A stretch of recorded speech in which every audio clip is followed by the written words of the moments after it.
this is Ashley from 211 Family Info answering more parent questions for you today.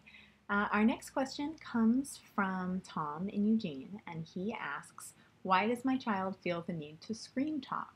How can I teach her to communicate using a quieter voice? So I'm only laughing because I have also had that issue in my house, and so I'll tell you what I did about that worked well for me, and you can try it for you. And if it doesn't work, call me back. I got a million other ideas. Okay, so what we did in my house is we started by making sure that my son knew the difference between loud talking and quiet talking. And so at times that weren't stressful, when we were just hanging out in the car or going on a walk, we would talk about, okay, now use your loud voice. Loud! Okay, now use your really quiet voice. Can you whisper really, really quiet? So making sure that he knew exactly what we were talking about when we said loud or quiet. And then we would remind him once we got outside, like, hey, we're outside. Outside's a great place for a loud voice. Do you want to be loud? To make sure that he really, really understood what we were talking about. So then the next thing that we did is we made sure that using a screaming voice was not an effective way to get our attention when we were inside. So we started with saying things like, oh, I heard you scream, but I don't know what you mean. If you want my attention, you can use your normal voice and say, Mommy, and I'll come right and help you. And so we did that for a while, and it only worked when we started making sure that when he did use that quiet voice, we gave him attention immediately. We didn't have to do that forever, but just in that transition phase, getting him to stop screaming, we did need to reward using that normal voice right away. That made it kind of stick.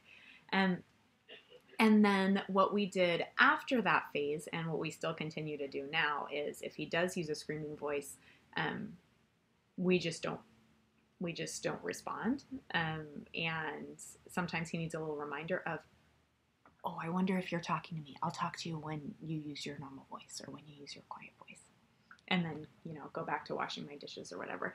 That's worked pretty well. A few times I have tried just staring at him like I don't understand. And I've made it a little bit of a joke by saying things like, huh? Or, my ears don't work when you scream so loud. I don't know what you're talking about. Huh?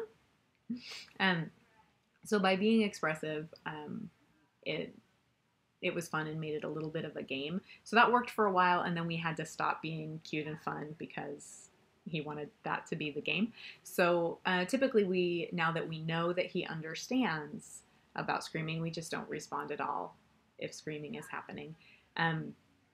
One last strategy that you can try is called crosstalk, which means talking to another person about the issue that's going on just for the purpose of having the child hear it. So I might say to my husband, I wonder if someone's trying to get my attention. I don't listen to screaming, so I don't know what they're saying. I wonder what someone could do if they wanted to talk to me.